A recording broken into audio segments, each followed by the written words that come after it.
July meeting of the Greencastle Common Council. If we could all rise for the Pledge of Allegiance. Pledge allegiance to the flag of the United States of America and to the republic for which it stands, one nation, under God, indivisible, with liberty and justice for all. And welcome everyone. Linda's passing out some information here real quick, so. It'd be kind of hard to take the roll. Yeah, it's kind of hard. Thank you. I can almost walk and do it, but. So you mix up the names, yeah. Yeah, I might, yeah. As I hand you a piece of paper. Yeah.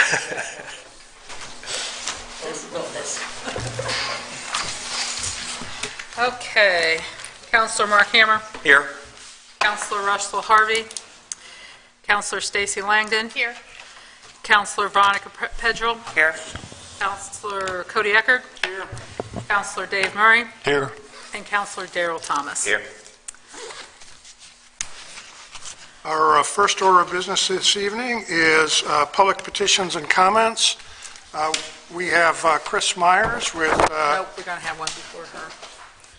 Well, yeah, after we do Chris, we need to do the street closure. Our first public petitioner is Chris Myers, and Chris is with Rural Transit. Chris, please come forward. Good evening, everybody. Hi. Nice to see you. I've also have Lisa Salyers here with us. She's our transit manager. I passed out some handouts for you, one of which is a brochure on our service here in Putnam County and the city of Greencastle.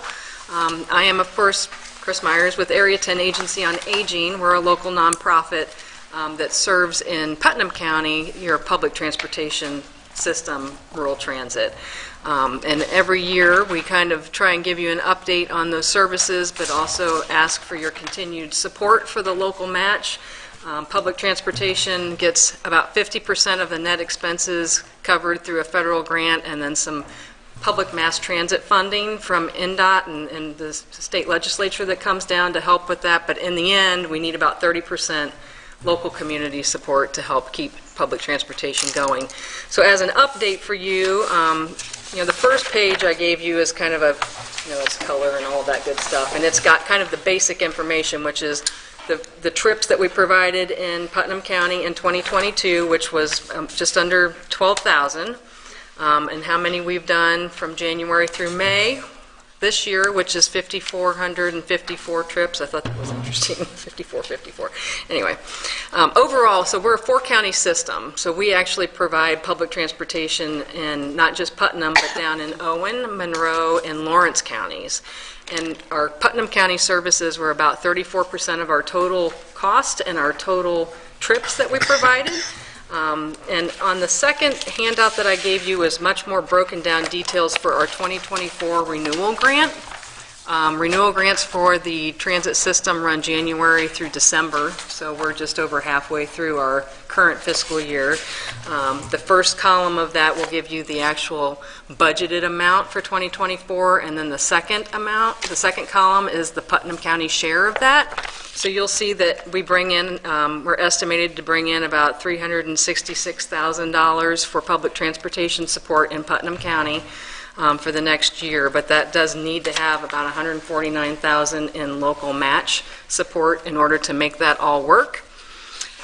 So the second page of that actually is a detailed breakout of the local match that we have estimated so far for 2024 based on last year that we finished. So that's a breakout of Medicaid revenue. So we do, of course, for public transportation, anybody can ride. So we have people who, it's not just older people and people with physical disabilities. We have people of all ages who can ride. It's demand response. For the most part, but also in the city. You'll also see our buses going around on a fixed route. That brochure that I handed you has that schedule for that. So those are the two different services for that, but we also provide non-emergency medical transportation, which is important, and Medicaid revenue can be used towards that local match. And so the portion of Putnam County non-emergency medical transportation for 2022 was about $30,000, which is not an insignificant amount to be going towards the local match, and we hope to continue that. And we get some in-kind support through PCCS locally, where they've been kind enough to let us co-locate with them, so they give us space and parking and the internet for free, which is a major savings for us. And then we've got the support that we've been getting from the city of Greencastle since we started providing services here at $15,000 a year, and then also from the county for $15,000, and then the local AAA organization, which isn't ours, it's actually Thrive West Central that covers Putnam. Usually allocates about $15,000 to support transportation for seniors. So all of that kind of added up, we've got about $90,000 we can count on for the local match for Putnam County, which leaves us about $59,000 projected short for 2024. So we're hoping to, if nothing else, increase the local support contributions that we can get from Putnam County, from both the city of Greencastle, but also the county as well. So I'm happy to answer any questions, and any transit-specific operation questions Lisa can chime in on as well. Just refresh my memory, the riders pay something, right? But it's minimal? Yes, it's $1 for the express route, as we call it, which is the one that runs around in the city on that fixed, kind of fixed route. It's technically called point deviation route, and then $3 each way for anything in the county. So we do all those county routes as well. I imagine the gas prices being so high have very much impacted you. When you're 59,000 short, what do you do at the end of the year? So we don't, I try and make it so that we don't actually spend that much. So I try to keep track of what we have coming in and committed, and we end up not spending as much as we can. But we have to do usually fundraising of some sort, and that falls to us, and we're a private nonprofit that does a whole lot more than transportation, so we really do need to have kind of county and government buy-in for that. Yeah, it's not just the gas, it's also insurance. So our liability insurance as a public transportation system is not cheap, and it's not an option, just like you guys know with running operations here. And we have been trying to slowly increase our driver pay, which is still insufficient in my opinion. Base pay is $14 an hour. A couple of years ago it was $12 an hour. So just as a perspective, we're not making a whole lot of money on it. And we contribute $15,000? Yes, you do. Linda, Yes, is and it always $15,000, or is there any increase, or has it been $15,000 the last 10 years, or? This is really the first time Chris has come in a while. Since asking for an pre-COVID. increase, so- Yeah. So, It used to be only 10. It was 10, I thought it was 10. I think, And for then the we raised- first 10 years, and then, and But we then- also raised it. allowed you to stay, have your offices here, and, at one point, and so that was part of it, too. But So, Chris- That's been a while. Yeah, about before my time. I've been here for 9 years. Yeah. So What would you like to see the city do? if you could double it, that would be helpful. 30,000. Yeah. In August is when we start our budget process, so maybe that's something we can have conversations about and we see. pay this out of edit funds, so Okay. we have a little more flexibility with guess that. that leads into my question. Yeah. What's the amount of county edit 15,000. versus city? Same thing? Yep, exactly the same. Yes. Okay. Are you asking the county for an increase? too? Yes, I am. About how many students, what percentage is DePaul students of people who use the service? Idea? I don't know, but we could get you a better estimate and email it to you afterwards. Have you asked, since I don't know of any other public transportation we have here, have you asked them for an increase, or for a contribution? We have not asked DePaul for any kind of transportation contract of some sort. If you have a suggestion on, I'll email you the Okay. contact. all right.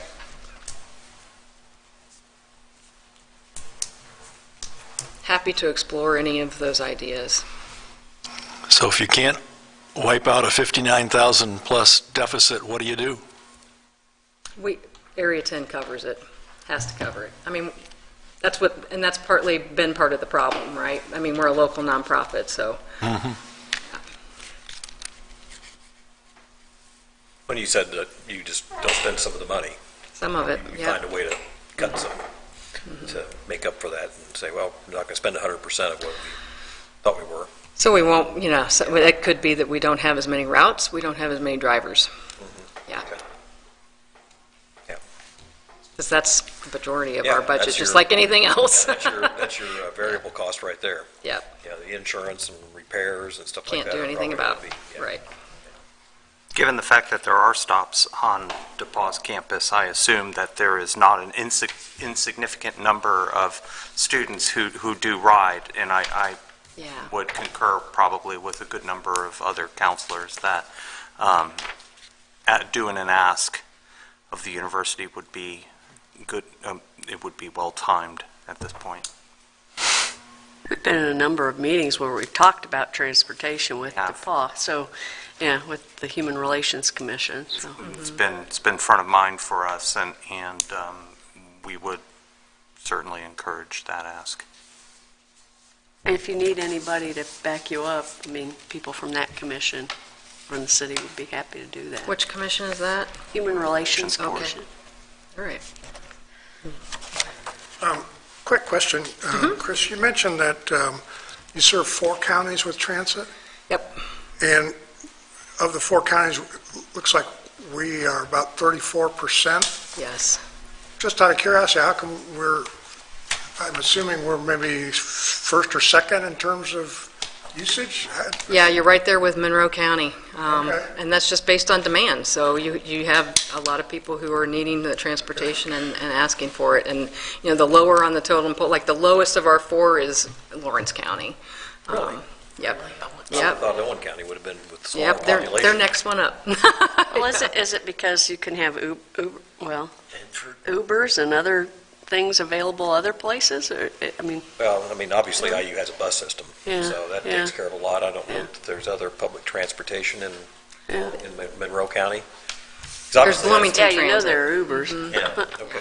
Yeah, that they do the city of Bloomington. Oh, okay. Yeah, just like Bedford has a city of Bedford. There you go. Okay, so that's why those Yeah. larger counties, Yeah. or larger population counties are not using as much because they have other And they get options. separate federal funds to help support those urban areas. Yeah. How is, you had mentioned when we spoke on the phone the other day about the new rule impacting your work in Monroe County. Is that going to have an adverse impact on, like, our budget as part of your overall operation? It shouldn't have. It actually would potentially make it so that we could shift resources to other counties if we can't find support in Monroe County to make up for that difference. So what he's referencing is the urbanized area. We've always, for 35, 40 years, rural transit has always provided trips in Monroe County within the urbanized area outside of the city of Bloomington, because Bloomington Transit gets the federal funds for that Bloomington area. And January 1st, we will no longer be able to do that in the urbanized area because they don't want non-urban federal funds to support, even though the city of Bloomington doesn't provide that. So that shift, that also means that some of the local match that we get that supports some of those trips we won't be able to do, and trying to find a way to shift those resources to the other counties that we serve. Yep. Other questions for Chris? Just to comment that given the demographics of Putnam County, this is a very vital service. There's no question. It was needed for years and finally came about. I'd like to see us increase our contribution next year. When we start planning for next year, and I think if we've given the same amount the last couple of years, and the fact that gas prices have increased, I don't think that's too much to ask that we revisit it for 2024. Be nice to see the county match us with whatever we increase it to. Challenge them, yeah. Yep. Thanks for coming out. Have a Thank safe you. trip home. Thank you, and certainly any other questions you might have afterwards, let me know. Happy to answer. Chris? Thanks so much. Have a good night. Okay, we have a second request from Becky Hunsinger. Becky, if you can come forward. And she is here to talk about the Greencastle High School Outdoor Triathlon. Running again. Yeah, we're doing it again. This is our 4th year. I'm excited. So, we do not close the streets, but we run on the streets. So we come here every year to ask permission. This is an event that we've done, like I said, for 4 years. So it's a triathlon for running, swimming, biking, and we do the swimming at the park. We use their aquatic center. We take off from Tennessee Street to Wood Street, over to Garden Side, up to Washington, Percy Julian, then across the Veterans Highway and hit People's Pathway. We have 2 types of events. One's a short, one's a long. The longer one will take you all the way out to Big Walnut Sports Park. The shorter one was right in front of the distribution of Walmart. We'll turn around. And then the run portion, you pretty much use Wood Street again to Seminary, to North Arlington, to back across Anderson Street, back through the park. So that's pretty much the event. It's going to be July the 29th. Hopefully you have a piece of paper in front of you explaining it. If not, I will provide more. It's just a fundraiser. We've done it in the past for the Greencastle Youth Softball League. We were able to get some batting cages out there paid for by this event. So this particular year, it's going to be for the Greencastle High School soccer girls. That's what the fundraiser is for, and so I'm here to ask permission, I guess, for that to occur. It is only like a couple weeks away, and I apologize for that. I should have got on June's month probably to talk to you folks, but it's the Greencastle High School Outdoor Triathlon. It's going on the 29th of July. We would love to have more participants. We would love to have sponsors. We were really blessed to get a lot of sponsors last year, so hopefully we can do that again. Questions?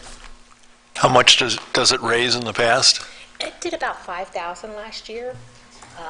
And we spent maybe about $1,000 plus for the shirts and the insurance. I was talking to Bill earlier. I said it would be really nice if we could not use insurance, we could get onto the city, but that's probably not going to happen, or it's a thought of happening. But it was a really good fundraiser last year. Any other thoughts or questions? I've given the insurance information to Linda here. If you know anybody who likes these events, I don't know, you can pass it on word of mouth. John, pass it on to our guys in the fire department that run. And the police, for sure. Police, fire, Yeah. police too. Becky, how much are you in And our need of police volunteers crews. for this event? How much am I in need? Yeah. Well, I have a lot of people who need to stand outside the road when there's a corner. Unfortunately, last year we had 2 complaints. One, right there at 240, we had an officer, and there was a younger group that was going through, and unfortunately they didn't listen to the officer and they went the wrong route. So I would say more volunteers are needed, Okay. just for those type of situations. We have arrow signs out there for people to say, okay, turn this direction, but I like to have somebody physically there to say, okay, turn that direction and then come back this way. Just for people who come out of town, we had about 8 people came out from Terre Haute. One of these days, I want to be really big, and I want to pay a service. I want to pay a timing service $1,500, and I want them to come and do it. And then as the things go, it'll grow, and it'll get more people into the community. So, that's it. Okay, so I know that you shared your contact information, but for the benefit of folks who might be watching on YouTube Live, So, you might want to mention Yeah, that. it's through runsignup.com. And when you go to runsignup.com, you actually pick a race, and the race is GHS Tri. And then they can go there, they can sign up for participation. They can go there to donate if they want. They can go there to volunteer if they want. So all of it's on that runsignup.com. Once they go there, they can pick what they want to do. Awesome. Thank you. You're welcome. Entertain a motion to approve the request to use city streets for the event. I'll second. Thank you all for your time. Thanks, Becky. We have a motion and a second. All those in favor signify by saying aye. Aye. Need me anymore? Nope, I think Good, we're good. Thank you, guys. good. Do we have any other public petitions or special requests? Seeing none and hearing none. Next, department reports. We have a number of our department heads here, and before we call them up, I'd like to offer some recognition and thank yous. Certainly, our public safety team was instrumental, along with a variety of other folks from across the county, in the rescue operation at Fern Cliff a couple weeks ago. Everybody worked hard. Everybody was engaged after the cleanup for the June 29th storm. Pretty much it was all hands on deck that evening. Some worked throughout the night, and others followed up on Friday and Saturday, and extra effort was put in to make sure that the park was cleaned up in anticipation of Celebrate 4. Celebrate 4, again, had a lot of volunteers help out with that among our departments, and appreciate that effort, including safety and security, cleanup, setup, et cetera. And then certainly the situation in Woods Edge, where our police department, everything was handled well and very safely. So I want to thank everybody who has supported the community in these recent events here this evening. So if council has any questions of any of our department heads, feel free to Chief ask. Burgess, Yes. come on down. While he's coming up, Andrew, you might want to bring Andrew up just to talk about how many loads of Yeah. trees. I mean, and he used his own equipment from home, which you probably shouldn't have done. I have a question. But saved just- days. Just in passing on your report that false alarms. Last year, 25. This year, year-to-date, 186. I know that's something you don't have any control over. You got any ideas about why the number is so much more? Daryl, I think there's 25, and then there's another column that has the current month. What you're looking at is the total so far this year. Okay, you're right. I looked at the wrong numbers. But still, the 186 just was kind of shocking to me. And I know that's nothing that you personally can control. You got any ideas of why the number's so big? Well, a lot of it comes from DePaul throughout the school year. A lot of cooking incidents and everything, burnt food, so That's popcorn. one thing a college student ought to learn immediately is how to cook. Then, of course, I mean, we have the average, fire alarms at factories and businesses and stuff like that itself, too. But it adds up throughout the year. I mean, that number, it's probably going, like I said, I don't have a total count for last year, but it's probably going to be over around 300 false alarms. Okay. Before it's said and done, yeah. For the whole year? Yeah. Okay. Okay. Thank you. Any other questions? John, do you have any updates on our new fire truck? Is it under construction yet or anything? Actually, no, I do not. I have not heard a call from them. We've been expecting, I would assume before the summer's out, we would go over to Ohio for the pre-construction meeting. And usually, once we had the pre-con meeting, usually within a year, within 12 months, they'll have it built by then. So I need to give him a call tomorrow, probably find out, because I haven't heard from him. I just thought of it, sorry. Didn't mean to put you on the spot. No, like I said, it's a good reminder, so. All right, any other questions for John? Thank you, sir. You're welcome. Andrew, could you come up and talk about all your adventures around town, pick it up?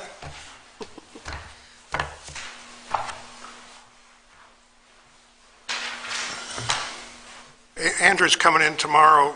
We're having our budget meeting, and he's already informed me that he'd like to purchase a piece of equipment that he used of his own, but we can get an attachment for one of ours that may help him out in the future. Chainsaw?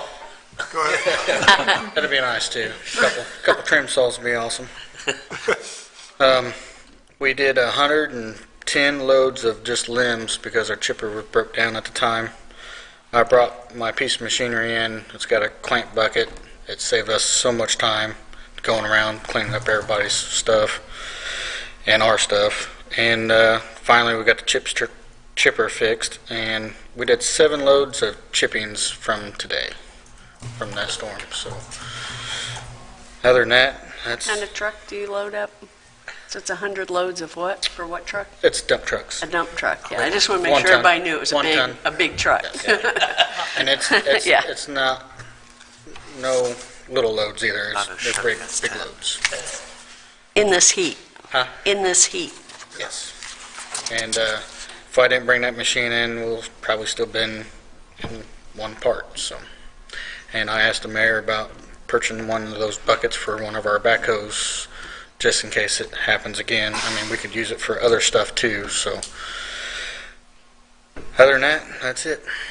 Just for the benefit of the public, I know I had some questions about why weren't certain trees chopped up and removed quickly. Most of the time, we're under instructions from Duke Energy that if there are any kind of power lines entangled in a tree, we're not to touch them until they clear it. You know, obviously, we don't want to keep our staff safe and stuff like that. So there were a few trees around town that were tangled up in wires. We had to wait until Duke gave us the go-ahead, and then once, literally within an hour or so, one of them I'm thinking of, once Duke gave the clearance, it was gone. So we do have to follow proper safety protocols with our utilities. How much longer, for the public's interest and everything else, how much longer are you going to be providing It's this supposed to service? be over tomorrow. Okay. But I got a bunch of stuff to put out for the parade, so I'm actually pulling off. I'm probably making one more round Monday, just Early because next week, then. I got so many barricades and stuff to do for the parade. Okay. And so I probably just Monday around real fast, and if there is, we'll get it. If not, then I'll probably be done with that. Okay. If people have smaller quantities, or we leave some small debris behind, if we pick it up, people can rake that up and put it in their trash toters, not their recycling toters, their trash toters. So, And not in bags. They would And not in prefer it not bags be in either, bags. And please don't trim your trees and put it out Yeah. there, because that's happening too, so. This is just for storm damage. Yes. Yep. I just want to tip my hat to the street department. I'm the liaison to it. And they're operating a 1989 Kubota that they replaced the battery on. Yep. They've got a 22-year-old bucket truck. I mean, this is a department, And we just We'll see in- we had to replace the batteries on that yesterday because we was having some problems with it starting. we'll see in the claims that there are other departments who are getting new vehicles and so forth. And you folks have always been very efficient with your expenditures. Tip my hat to you. Appreciate it. well, like the bucket truck, we did a refurbishment on that, a couple, 2-3 years ago? 2 years ago, I think. Yeah. The body looks brand new, literally, because the only time it goes out is when we work on a light or put signs up or something, and they keep it garaged, and it's, even though it's 20 years old, it's a good-looking piece of equipment. Super clean, and I wouldn't be scared to drive it anywhere. It's a good truck, but I just wish we had a little bit longer one, but not for me. I'm scared of heights, so.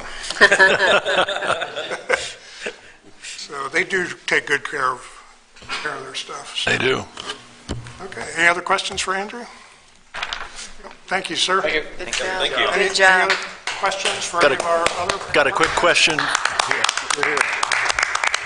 Got a quick question for Chris Jones. If he could join us, please.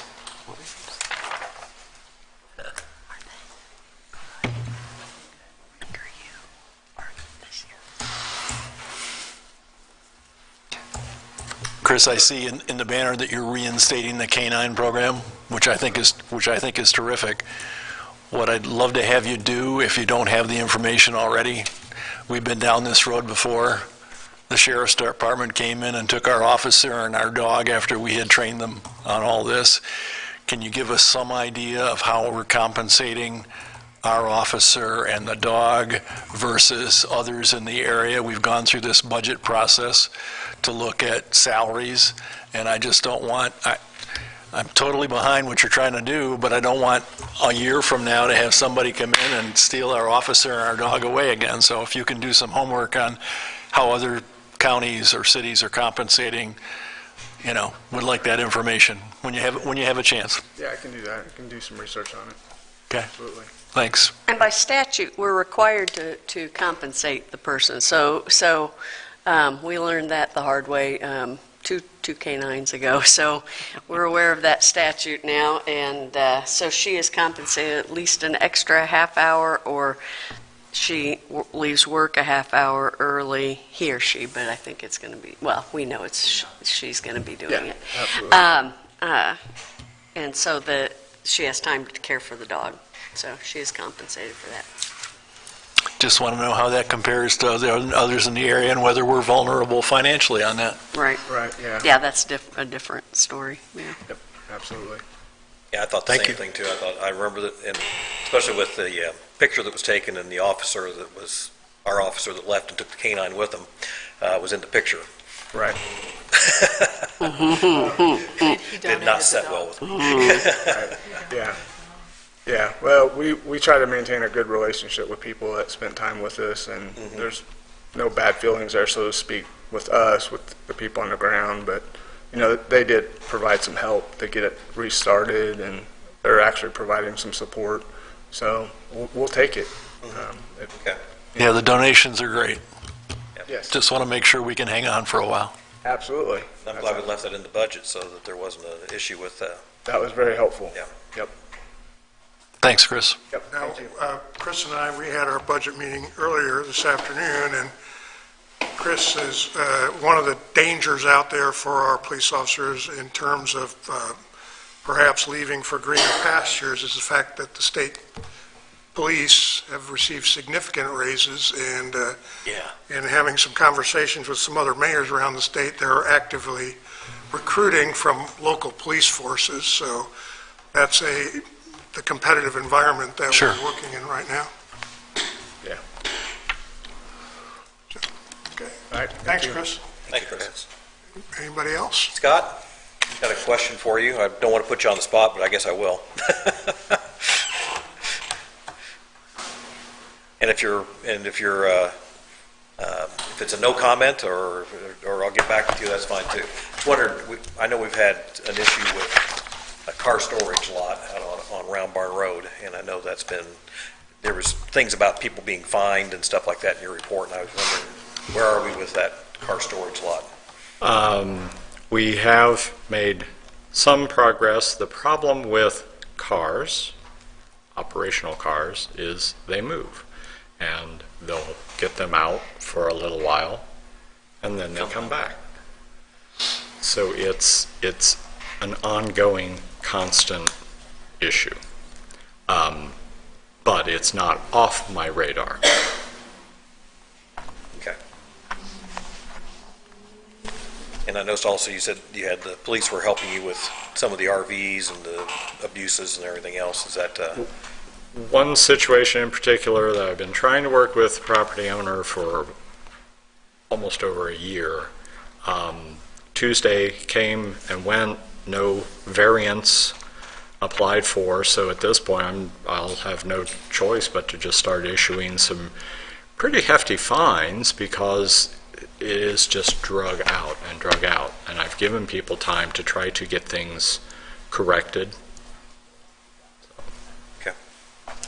And in fact, in that area, I took 2 more photos today of some RVs that I've noticed that are just perpetually there.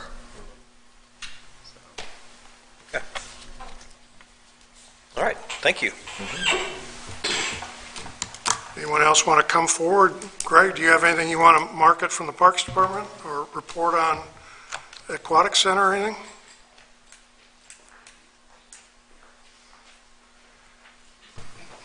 I think all in all, everything went well for Celebrate 4, great fireworks display. Weather cooperated? Weather cooperated, yes. Yes, Celebrate 4 was spectacular. Starts off with the Rokiki 5K, which was, we had 86 participants, just a fabulous run, and thanks to the law enforcement guys for helping us with that as well. Fireworks were great. If you can sit in the outfield of the softball field and watch that, it's really worth it. Gives you a whole new perspective on fireworks. The Aquatic Center has had a spectacular summer. There are 3.5 weeks to go, and then the pool closes, so that's hard to believe. But we've been really fortunate with Mother Nature, and I think I've mentioned, and I'll mention it before, again, we have a great group of people out there working at the Aquatic Center, just top-notch. And, we've got, teenage lifeguards out there that are being, they're held to a high standard, and they've had to come through, and they've come through with flying colors. You'd be proud of all of them.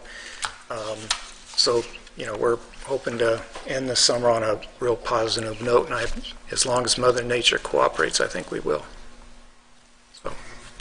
Greg, I sat in on the park board meeting. Can you tell them how many people went swimming on July 4th? 763, I believe we had come through. Yeah. And we made $956, I think, at the concession stand. So It's a great day. it was spectacular. We probably had, it was probably a little overcrowded, to be quite honest with you. It's a little overwhelming for the lifeguards when that many people are in the pool. So we're going to discuss that over the next 11 months and see if we can't make it a little bit easier on the lifeguards and maintain the safety that it's necessary for the participants that are in the pool. But that was a great day. Is there a maximum number that? Yeah, we pretty much hit it. We were right there at it, and the guards were saying, Greg, we've just gone to the number. And the thing I think that saved us is that's how many people came through. People would come and leave, and that other people would arrive. So we never had 763 in the water, but we were probably pretty close. It sure looked like it.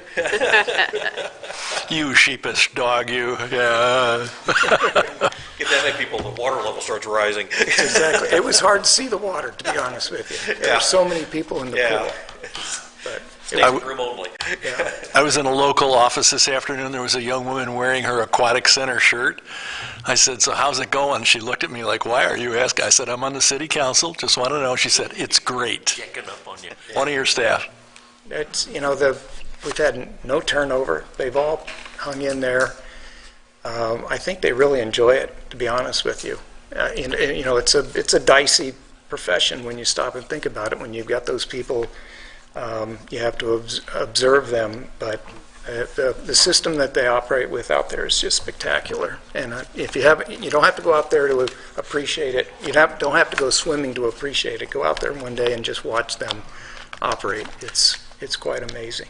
Well, in this competitive labor environment, it stands testament to the quality of the workplace that's provided for those employees, and we really appreciate that. Absolutely. We had like a 70% return on staff this year, and I would anticipate that being at that level, if not higher, next year. Awesome. Which makes it pretty seamless when we get up and running. So. Thank you very much. Thanks, Greg. Yeah. Okay, anybody else? Chris, you don't have to come back up, but I just realized that we didn't ask, is there a possibility to have the new K-9 officer and the K-9 come to city council in some future meeting in the next, later this summer? Right now, she's going through training. Okay, after the training. Occupied for a couple months, but we can make that happen. Okay, great. Anything else? Department heads are released for the evening. Enjoy the rest of the evening. Department heads have been on the board. We squeezed that one. Yeah. Um, Still have plenty of daylight left out there. Got a couple of project updates. Community crossings and sidewalk bids are due next week on July 18th, and hopefully everything will be in good order and we can make contract awards the following day at the Board of Works meeting. The Okra water projects, the Alvin Pond water line, they're starting to tie over services to the new line, and things are going well there. Most of the valves are in, most of the hydrants are in. The generator at the water plant is expected to arrive on September 27th. Still about the same there. NDOT, I have received some additional information from NDOT, and they've asked me to share this. The past 2 months, NDOT and their design team have been reworking the plans for Bloomington Street due to issues found once pavement was removed.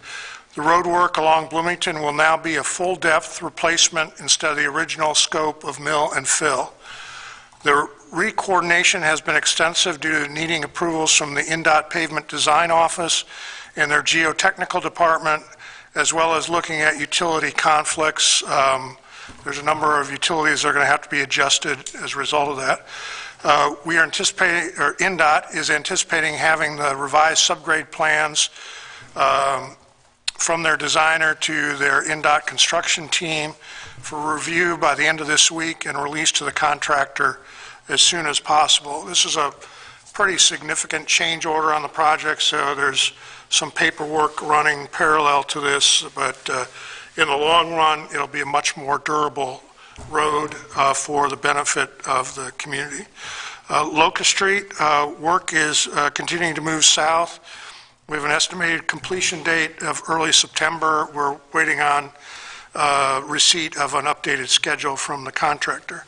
The YMCA project, we've been doing some soil testing and some other research out there. The tests are expected to be back next week to help us finish up a strategy to deal with wet soils. Now, you can go out there and look at the land, and it looks dry to those of us who are not soils engineers, but the below-grade soil is pretty wet, so we're trying to figure out, the best strategy to deal with that. Was that I'm sorry? Was that not taken care of initially? I know a little bit about this, enough to be dangerous. Well, we had 2 sets of soil borings done. We had one set that was done years ago by the Development Center, and that was given to everybody early on just as what would be considered preliminary information. Then as the site civil design work was going on, they did a number of other soil borings more specific to the location of the building. And it did not show what we're seeing today. So we're trying to figure out what's... So this is borings, whatever, beyond, what is the common percolation test that... Yeah, these are Yeah. for, Okay. yeah. And it's not the 10 whole or 12 property. feet kind of things. It's not the whole property that's wet either, it's just a portion of it. Yeah, So we don't know. we've asked the team to come up with a strategy that, will work best for the long-term benefit of the building. Is one of those alternatives moving the site? No, Or moving it on the site? no. Drain, At drains. this stage, it's not. I mean, they may come back and say, you Okay. might want to consider this, but Yeah, we're, it's right it's now... a big site, Yeah, same site. yeah, so, I mean, you couldn't put a parking lot either on it, I assume. Well, you probably could do that, but... Yeah, parking lot is not as much of an issue, Okay, so, so... okay. Other than that, let's see. The artist has been selected for the bicentennial mural. They're working on some of that stuff. The LED streetlights are about 99% complete. There's a few stragglers here and there. We did receive our rebate check from Duke Energy on that. For the benefit of the public, probably in the next 30 to 45 days, you may be receiving a letter asking you about your water service line, and we'll be doing press releases on this as well. We have a project with our water department that's been paid for by the state to inventory what are called lead service lines. Typically, these might be found in an older section of town where they used lead pipe to bring water into the house. This was very common practice 100 and 125 years ago. Today, we use copper or plastic. The state is asking all water systems across the state to inventory these things, and there may be funding in the future to replace them. A lot of ours have been replaced, but there may still be some out there, so we will have a inventory. This study is being paid for 100% by the state, so there'll be some additional information coming out on that, but I did want to mention it tonight, so if constituents start asking about a letter they might receive in the next couple weeks. So Does the funding cover laterals too, or just the? it's the lateral, and that is... Oh, it covers the yes, laterals. It's a service line from the main to the house. Oh, good. That's good. Now, when they ask us why there's lead water lines, we can tell them that it's okay, that... No, we'll do an inventory, and there's like pictures, and we know probably a percentage of people are not going to have a clue or not understand. But a lot of them, it's pretty obvious, like if they're copper, because the water line looks like a copper penny, or if they're plastic. But if there's any responses that we get that were questionable, we will make a phone call or do a site visit. And we can, even if nobody's home, we can pull the meter lid and check there as well. Wasn't your question whether it's safe?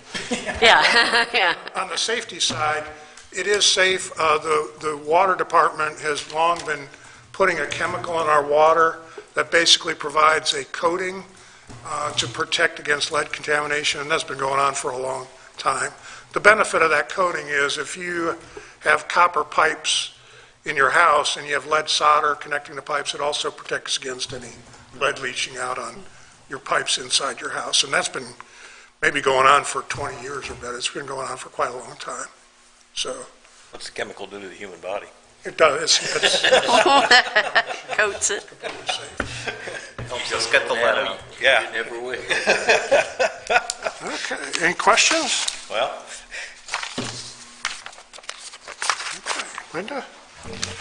So it's budget time, as Bill said. We'll probably send out an email here sometime next week about maybe some potential dates for the budget committee to meet here at the end of the month to start working through that. We will have like normal first reading in September and then second reading in October like we always do. And I guess one, and you guys can think about it, we can discuss it further in the budget committee, but we need to kind of think about whether we want to conduct another salary survey. It's been about 4 years since we've done that. There's been a lot of things happen in that period of time since we did that. I will tell you it's coming with a much larger price tag than, like everything else, than what our last one was. We're looking at about $33,000, so it's a lot. So be thinking about that. That's for the study? so we've been operating kind of, since we did that one, we've been operating with the same consultant to say, Yeah. you probably ought to be given a certain percentage raise Yeah, across the we've board. been or- kind of doing that. And then last year, she told me the national average was like 2.5%, but then what we were seeing was closer to 5%, and we went with more than that. And, now that we're getting all the raises in police officers in different places, it's going to get kind of interesting, especially with probably police and fire, since there's kind of a shortage in that. So, I kind of joked with them today about, we have the new software that they can go in and add things, and except I didn't put where they could add salaries, and I said, oh my gosh, y'all will be wanting to put in 6 digits. Well, some of the state policemen are making 6 digits. Sure. So, with any seniority. experience that, some of our guys have, they could go over and make that. So, yeah, it's Have we seen an uptick in turnover this year, or are we still pretty much where we've been the last couple of years? It's slowed down. It's slowed down after we did the raises. I know, I thought everybody was, But- very But, pleased. if we don't stay up with it, then we're going to start seeing it. Start falling behind it. We've seen more turnover in fire. We've seen more turnover in fire than we have police. Yeah, police is usually for personal, unrelated Right, right. reason, the Yeah, ones yeah. that have left. It's A not been. spouse is moving to another state, or, they work one place and they're moving and things like that. But we really do have a really good police and fire department right now, and it would be a shame to start losing. Yep. So, Well, just the training aspect of it. Losing Yeah, it's experience and it costs us a lot of costs. money. Yeah, that's another To hire expense. one, train them, because Yep. they're Set up usually the gone for academy. about 6, Yeah. months. Well, and Chris mentioned today, one of the past barriers to moving from a municipal police officer to a state officer was you had to go back through the entire training process. Today, they've changed that. Now, if you want to shift from municipal police officer to state, you just have to take an abbreviated, short training session. And so they've kind of taken away that, what was a fairly significant barrier. And then you throw on the increased salary and wages and things. And Chris was telling me that because of some certain things that were going on at the state level with past raises and people and some of the rules that they have for retirement, the state police is going to lose several hundred officers this year to retirement, so they're going to be out recruiting to replace that. They're already understaffed. And, I'm not saying they're going to take everybody, but there is an opportunity out there, and we at least need to give it some consideration as to what impact that might have on us. One thing that is going up is we are going to be paying more towards their perf, about a substantial raise. Is it the percentage, or is it, okay, so the percentage at 20, it's not going to be 21% anymore? No, it's only been like 17 point, it's going to go up to 19.1. Okay, because it used to be 21. I just figured that was always the case. No, they adjust it time Okay. over time. Okay. But the good news is our insurance. That's what I was getting ready to ask about health Our insurance. insurance is not going to raise hardly at all. Really? Good, all right. And Aubrey and I go tomorrow to AIM for their insurance conference, and they'll go over it, and there's even some new plans that we might be able to offer. I don't know what kind of, but we may offer 2 plans next year, depending on the price and what it is. Okay. They've got a brand-new, supposed to be really nice PPO plan.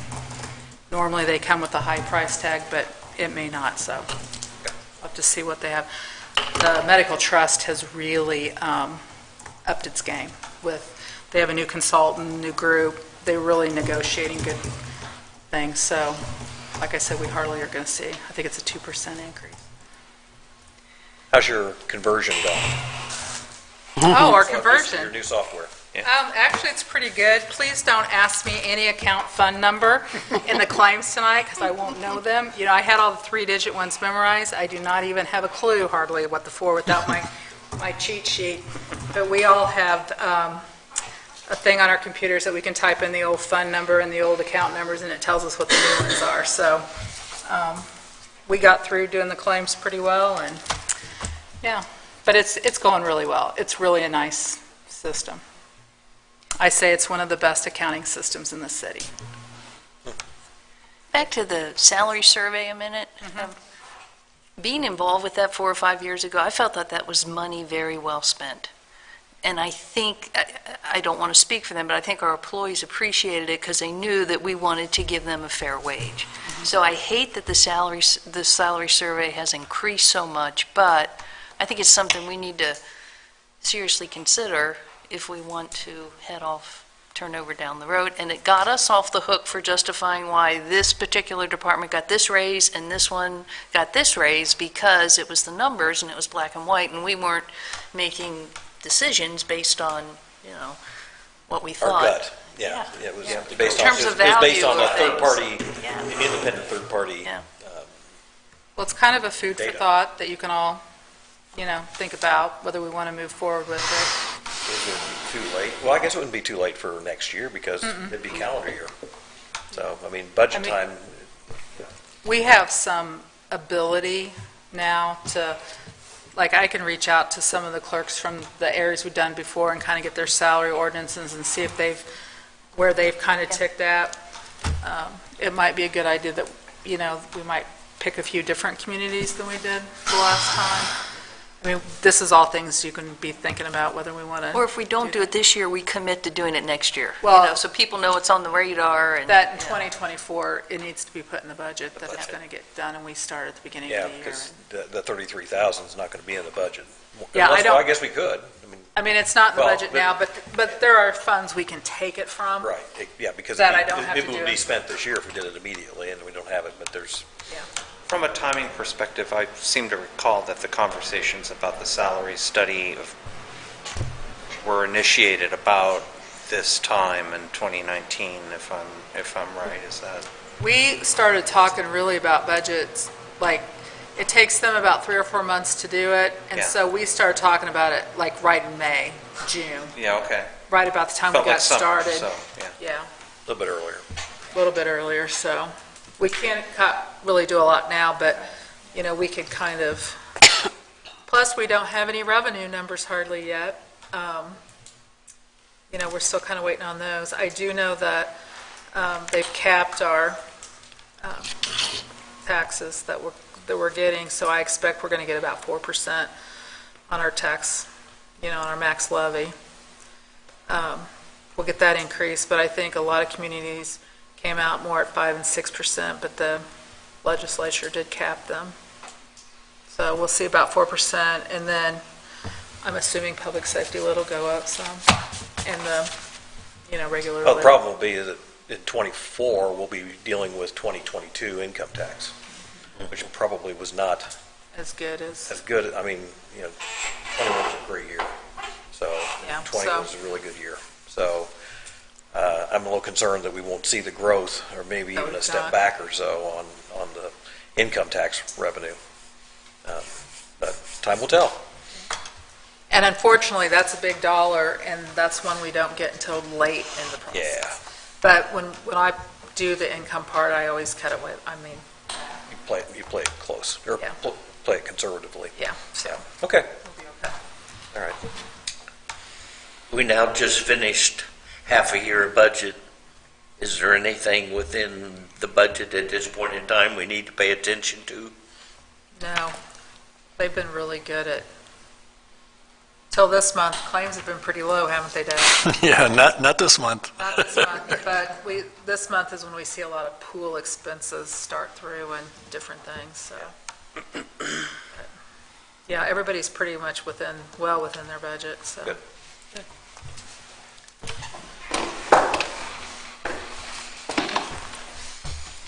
Okay. I don't know how long ago this sign went up, but I noticed today that the jail, the old Putnam County Jail downtown, it may have been there for months, because it's just on, what is that street? Market Street? How long has the old Putnam County Jail been for sale?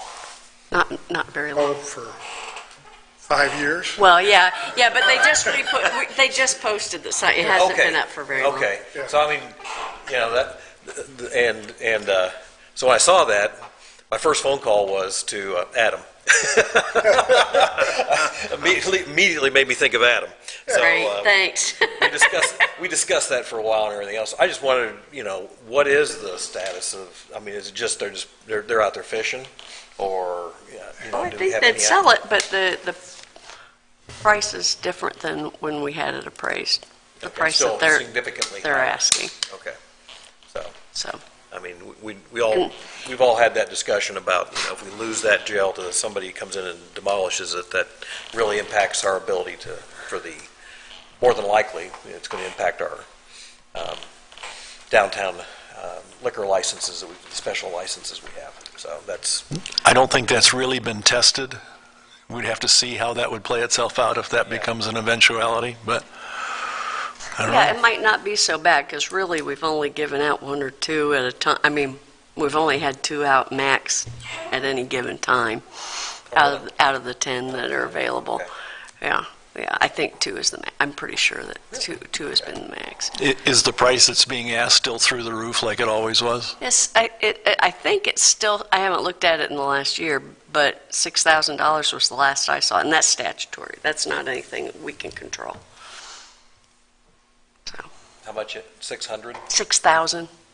So if you can get one through the state? Oh, those, okay. Yeah. He's talking about the jail. Oh, The price- is that, you price were of talking jail. about the licenses, Yeah. right? Not you, or were you talking about the price? talking about the price on the jail. Yeah. Price on the jail.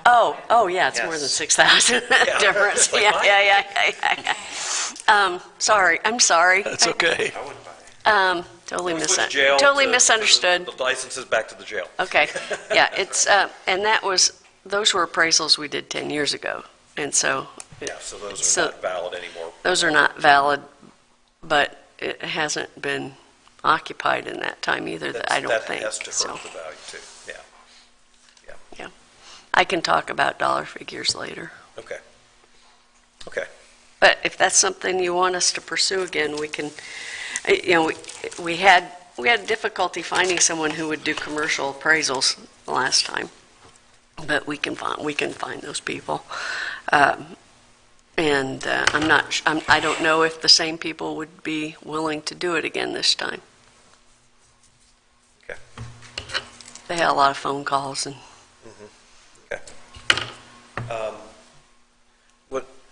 How many extra hours and stuff like that did our departments put in because of the storm damage? Was there much there? I mean, is there anything, state offering any kind of assistance?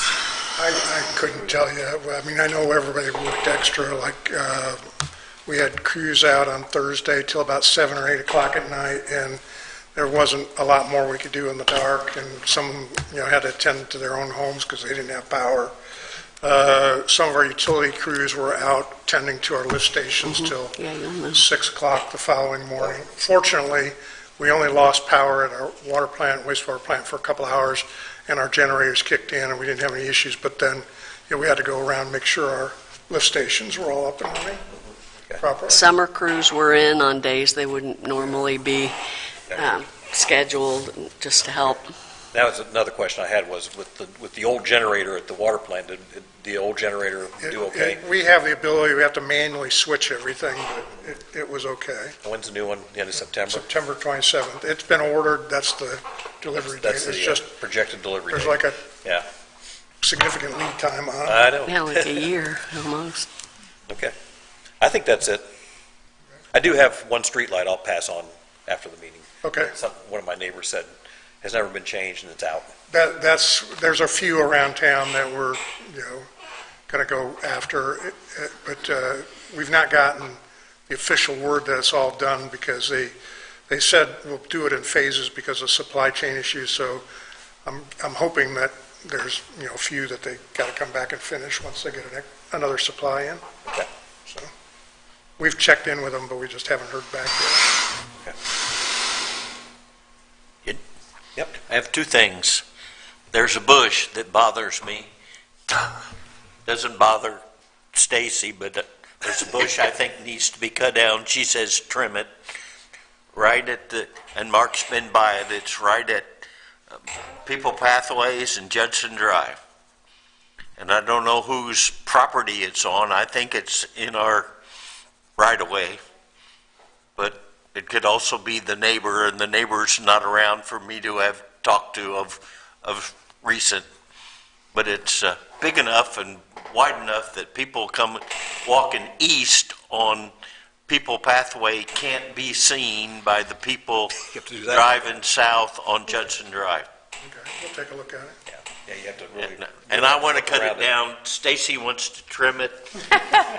It's not a very pretty bush. It's an ugly bush. It's a volunteer, I think. Somebody within officialdom might need to look at it, and I'll talk to the homeowner. They're not at home at this point in time, and we'll find out if they have any concerns about it. The fact the homeowner uses a trail for walking the dog and does the same kind of thing, and Mark and his wife have done it also. We'll stick Scott on it. It might be an invasive species bush. That'll get it out. That'll get pulled up by the roots. Could be. It sounds like beauty is in the eye of the beholder here. While I was sitting in my patio watching the telephone pole catch on fire, I couldn't see it all because of the blooming bush.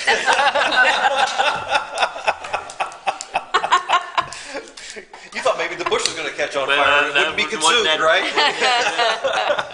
The telephone pole on fire was enough. And the second thing I have is professional development. Is there still a thing called the Association of Cities and Towns, and do we participate? Yeah, I know I was Association of Counties. I did a lot of things then. Do we participate in those kinds of things? And Should be getting emails from them on a regular basis. It's called AIM now. Yeah, it's AIM. It's now AIM. Yeah, it used to be IACT. Now it's AIM. In fact, Bill was on the was on the board last year, or I don't know. And I was president of the municipal lawyers last year, and you're on the board for the clerk treasurer. So yeah, we're all. still have a state convention? Yeah, it'll be in August. Yeah, in French Lick. Do I need to do something to get on the mailing list just for the heck of it, or do they send it to us anyway? Well, I can get it in the mail, I don't know. Maybe since you were new, relatively, you They could didn't. probably send them one. I've never seen it. It's pretty good. They send out a lot of I always people who enjoy have going. questions. People Yeah. have questions. Throw them out there on the network now. It's pretty helpful. Okay. Yeah. That's, I guess, professional development as far as I'm Yeah. concerned. Make certain Daryl's on that list. And they All give those questions classes. will keep you entertained for hours. Or you can just hit delete. I was going to say entertain, it might not be the right word at times. 17 years with the Association of Counties. I'm done. Just one thing, National Night Out is Monday, July 31st, out at the fairgrounds. Great event. Hopefully encourage people to go and attend. I think it's 5 to 7, but I don't know the hours for sure. Do you know, Bill? I don't off the top of my head. I think it starts at 5, Yeah, but it's I don't know usually- how long it goes for, and, yeah. July 31st. I'm glad they're doing it before school starts this year. I mean, that's really nice. After school started last year? Yeah, and then the year before, it's always like 1 day or 2 days, but people have already gone out to buy their supplies. Yeah. Plus it's a school night then. Yeah, exactly, yeah. Did you say the 31st? July 31st, yeah. Which is a Monday. Monday. Yeah. Okay. That's it. Everybody loves a parade. Nope. Except when the parade Except Andrew. potentially keeps you from getting out of the neighborhood in emergency. So to my neighbors in the third ward who are east of Bloomington, south of Washington, and in parade load zones, please stay on the lookout for communication. I believe there's a flyer that's being distributed. Is that correct, Bill? That is correct, yeah. Yeah, so please be on the lookout for those flyers, so that in the event that, your I was thinking more like your toe accidentally gets run over by a parade float, that you can make your way down to the emergency room. But yeah, please be aware of that, because that is certainly impactful.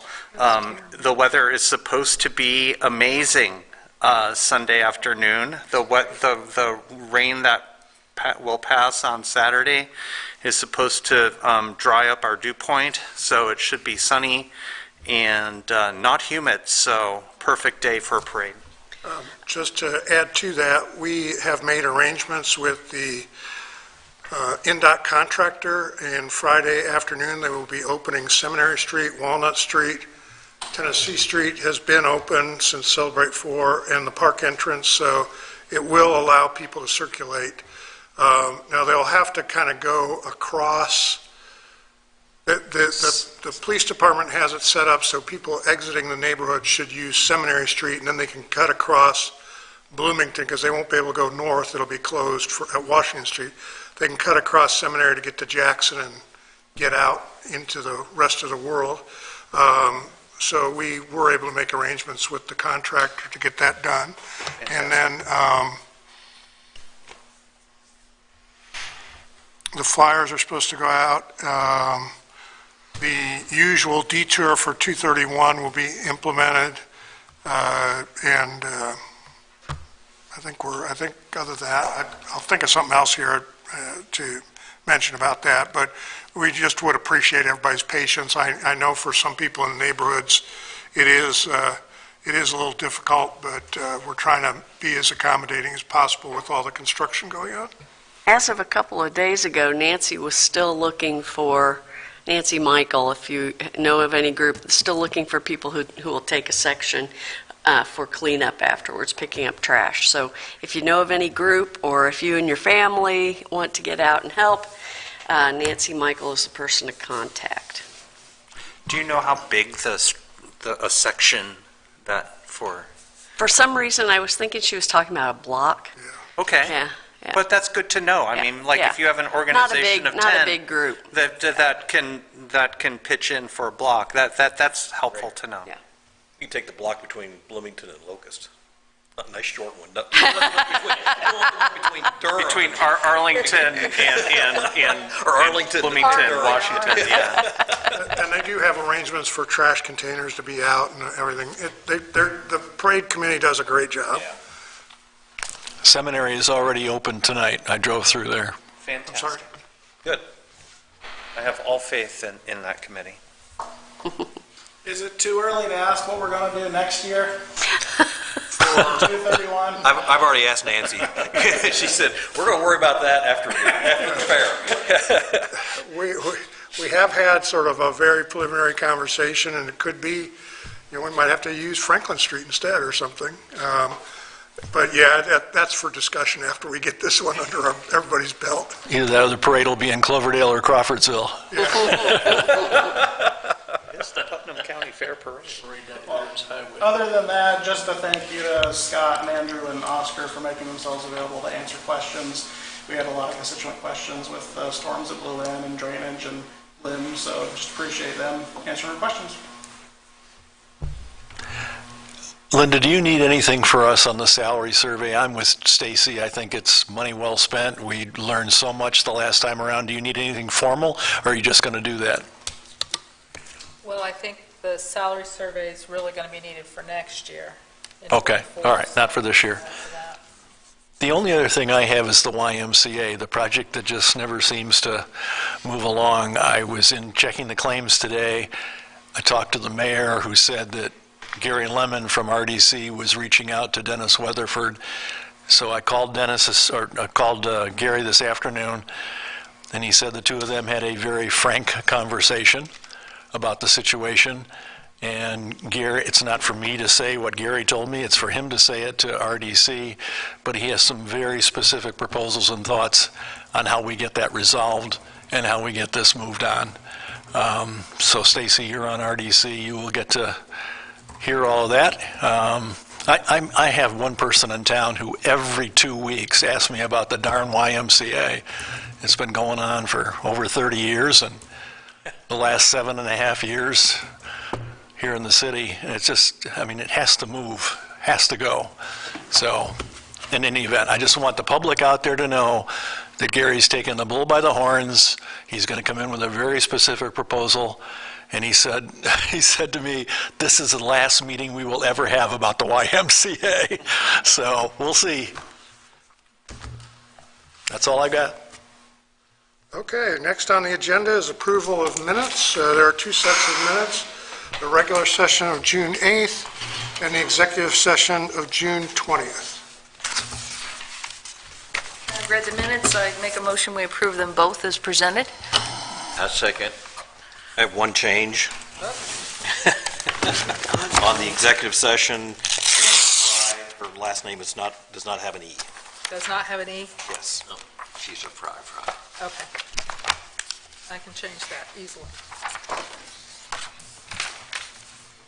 So that's the only change I saw. Same here.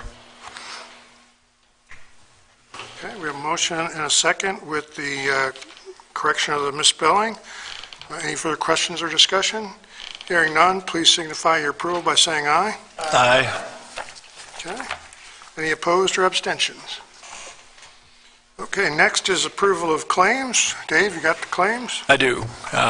Payroll for this past month was $567,020.77. Pensions, $18,508.98. Linda referenced this earlier, that last month the claims were really light. Well, they're not light this month. Direct payables, we have over $1 million, $1,036,743.57. The big ones are Roban Park, Foyt's Construction, $443,598.83. We have multiple principal and interest payments to First National Bank. One's on a 2023 Chevy Silverado for the wastewater folks.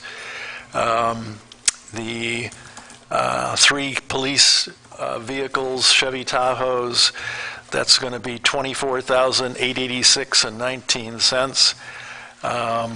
The Water Department picked up a 2023 Chevy and a Buick for $13,960.89.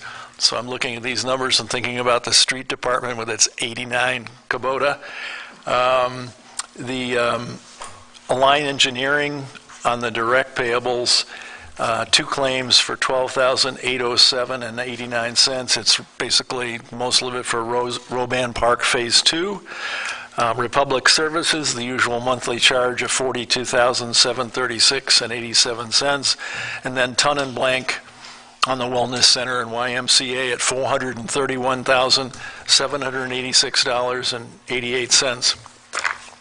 On the council claims, Align Engineering, again, 2 invoices totaling $94,062.90.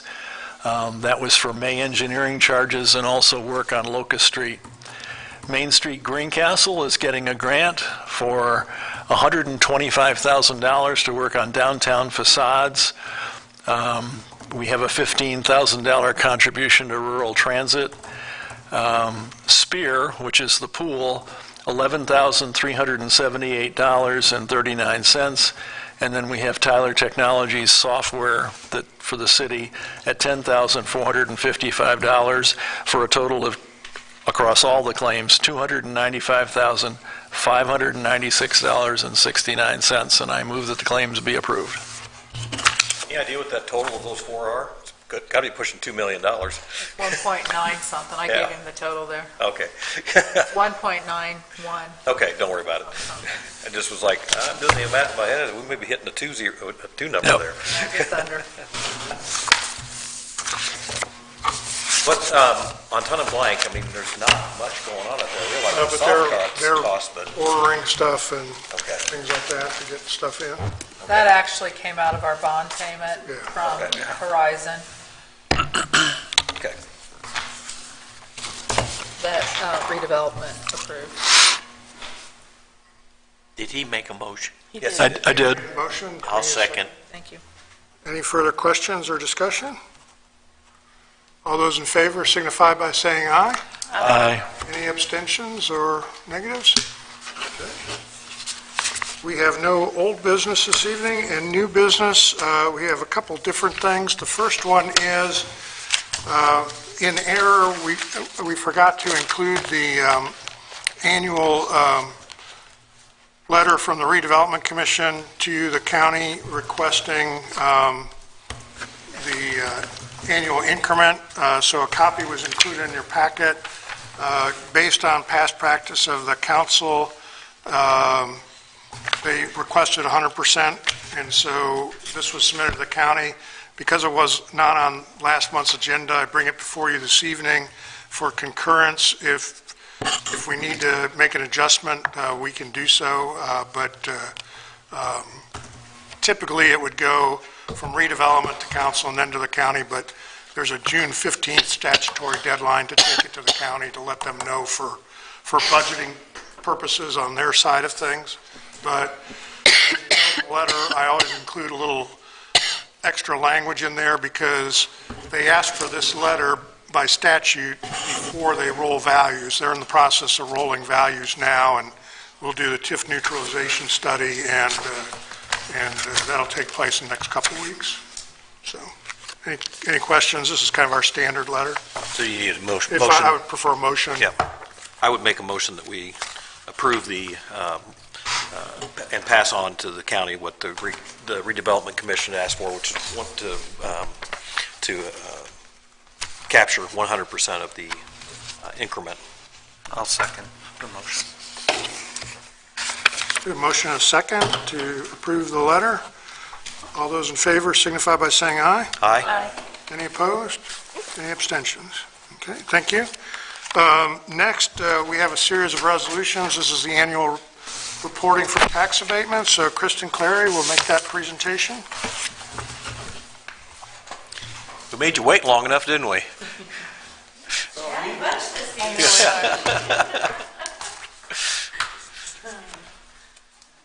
but all good information. So this is our regular come before you in the middle of summer for compliance with tax abatement.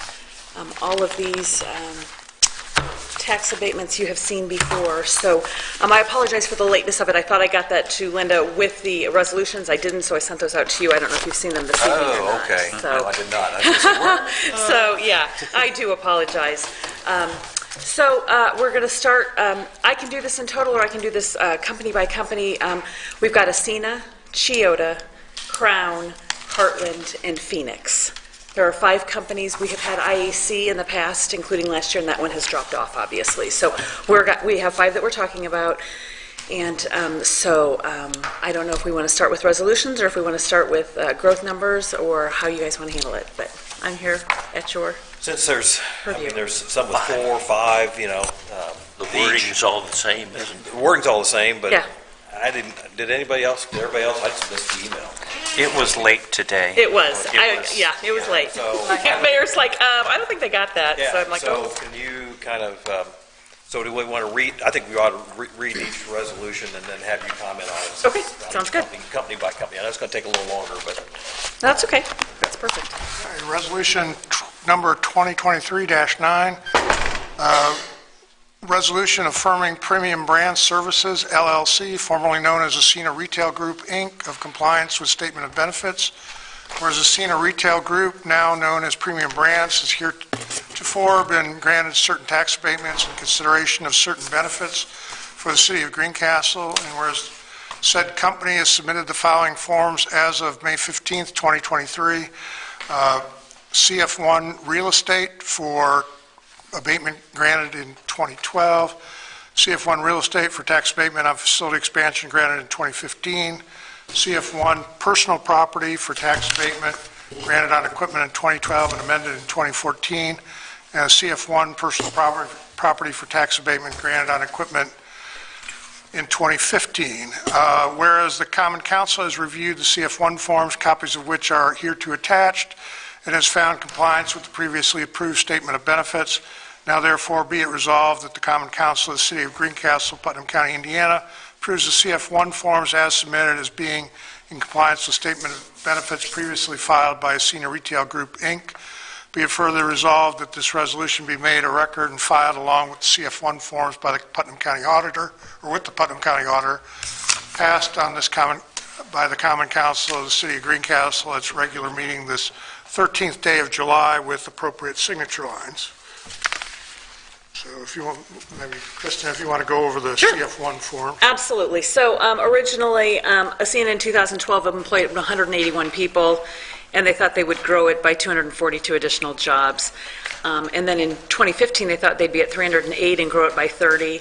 Currently, they're at 708. So they are gangbusters, and they'd even have more if we could find them. And that's 400 additional growth. So total payroll of that 708 employees is $31,295,000.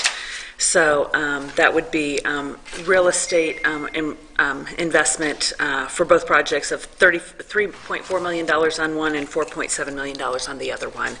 And so they have more than met their obligation on their Statement of Benefits from their original filing. I would move for adoption of resolution number 2023-9. I'll second that and give them the Overachiever Award. We hope we have other ones, too. Exactly. We have a Just motion- wait. we have a motion and a second to approve Resolution 2023-9. Any further questions or discussion? Hearing none, all those in favor indicate your approval by saying aye. Aye. Any opposed or abstentions? Okay. Do we need to read all of these? They're absolutely identical, other than the CF1 PP stuff, The second paragraph. And the address. and there's no number on some of the others. It starts with 9, and then it's 2023-blank. Oh, yeah, it is, isn't it? No, I have the ones do have the resolutions on. Okay. there. Lynn and I worked behind the scenes to get the officials, so. So we're signing things with actual numbers. Okay. Yeah, they have numbers on. They're in order. They're the same as what's on the agenda. Can we just read the title and what that second paragraph is without reading all the whereas and the therefores and be it resolved? I can send that. So moved. Yeah. Yep. Okay, this is Resolution 2023-10. This is for Chiyoda USA Corporation, and they have several layers of abatement. Personal property on equipment granted in 2013, personal property on equipment granted in 2015, personal property on equipment granted in 2018, personal property on equipment granted in 2021, personal property on equipment granted in 2022, and then real estate for their building expansion that was granted in 2015. So Chiyoda is one that you've seen the last couple of years because they have been adding additional equipment. I have to give them kudos. They're really working hard. They had it down before COVID hit, and then when COVID hit, it really hurt them. And so now they're trying to ramp back up to that schedule. So they are doing a new line for the Crosstrek, which is the new crossover SUV for Subaru. So they find in Japan they like automobiles, cars, but in America with us big wide open places, they like more SUVs. So that's where they're at. In 2013, 97 employees, they wanted to add none. In 2015, 172 employees, they wanted to add 200.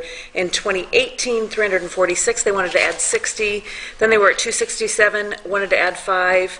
Then they were at 260 and 22 and wanted to add 61, and that is all due to lack of finding people willing to work. Not because they're not willing to pay, they've upped their starting wages. I'm doing a great job. But their actual now is at 319. That's $11.435 million of total payroll, and so they've added an additional 61 employees from that 260 they were at before the additional add-on. So they, again, are doing really well and meeting their statement of benefits expectations for their growth. They spend what they promised to spend as far as on the personal property and the real estate improvements. So in personal property, that's correct. They have not done it all because they're still phasing in because they've got that new line. 21 and 22. Exactly. That's exactly right.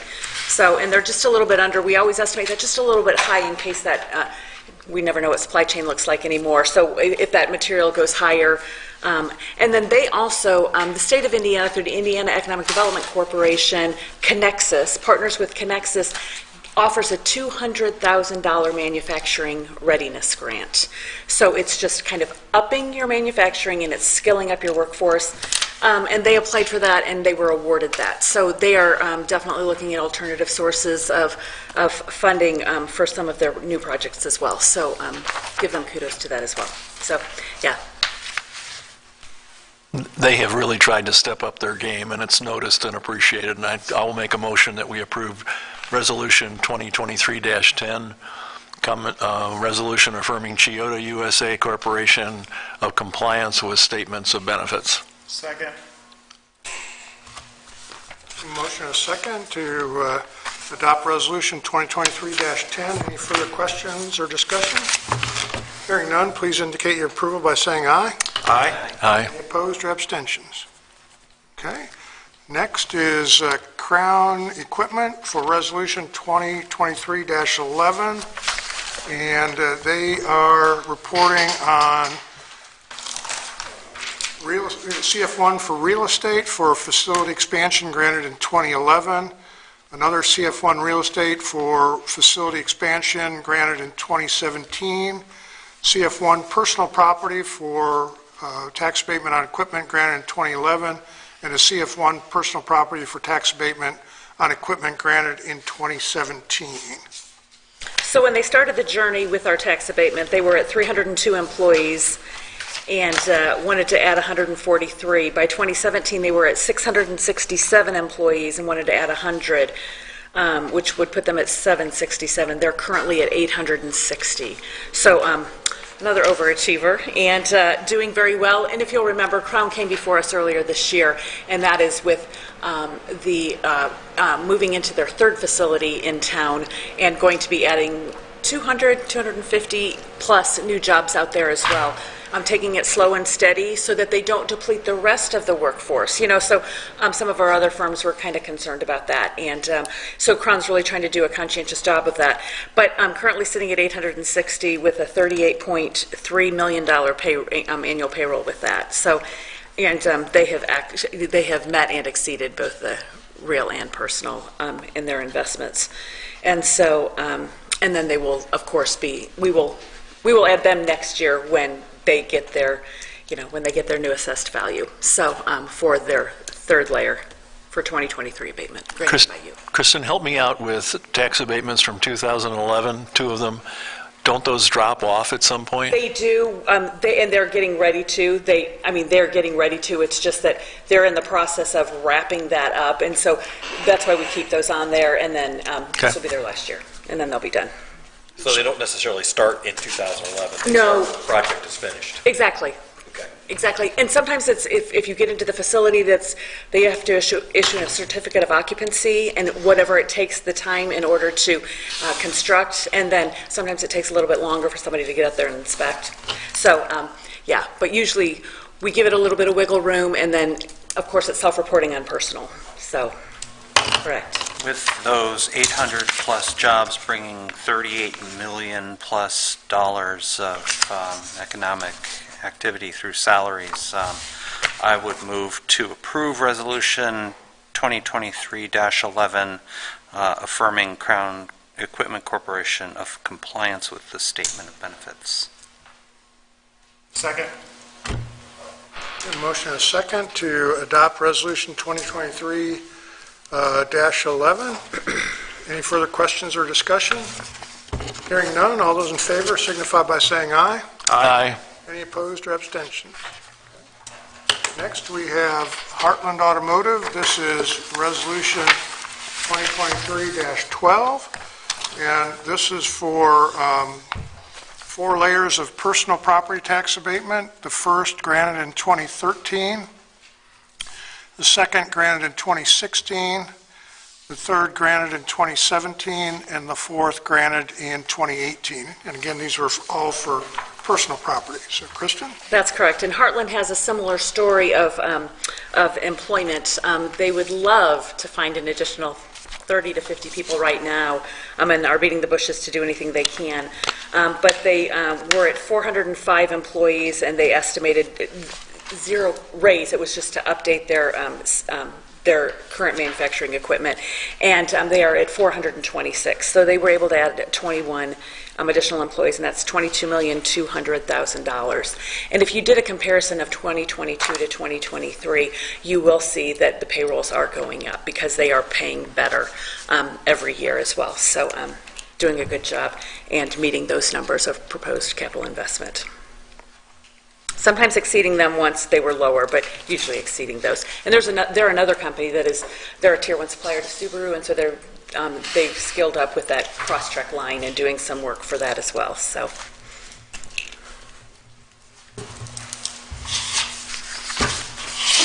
I'll move for adoption of Resolution 2023-12 for a resolution affirming Heartland Automotive and their compliance with the Statement of Benefits. Second. A motion and a second to adopt Resolution 2023-12. Any further questions or discussion? Hearing none, please indicate your approval by saying aye. Aye. Any opposed or abstentions? Okay, the last one is for Phoenix closures. And we have an amended resolution here because the real estate, if your copy has a real estate line on it, but that has dropped off. In this case, the 2011 has dropped off, so they got it captured. It is now gone, and we're only addressing the 2021. And so now for Phoenix closures, it's just one for reporting on personal property on equipment for abatement granted in 2021. Right. So, yes, so they currently have 127 employees at almost $7 million in payroll, and they estimated an investment of $6.8 million. They're at $3 million, but again, that is changing because when COVID hit, they had to recreate a whole new manufacturing area within their distribution area, and so they continue to add on to some of that equipment. And so it's been a moving target, and now they're completed, so that target also moves. But great operation out there, and like I said, they were at 90 employees, and now they're at 127 employees, and much higher increase in payroll numbers as well.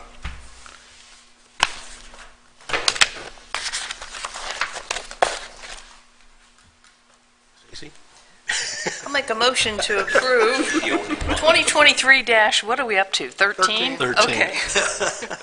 I didn't know the 13 part. It was Unlucky. So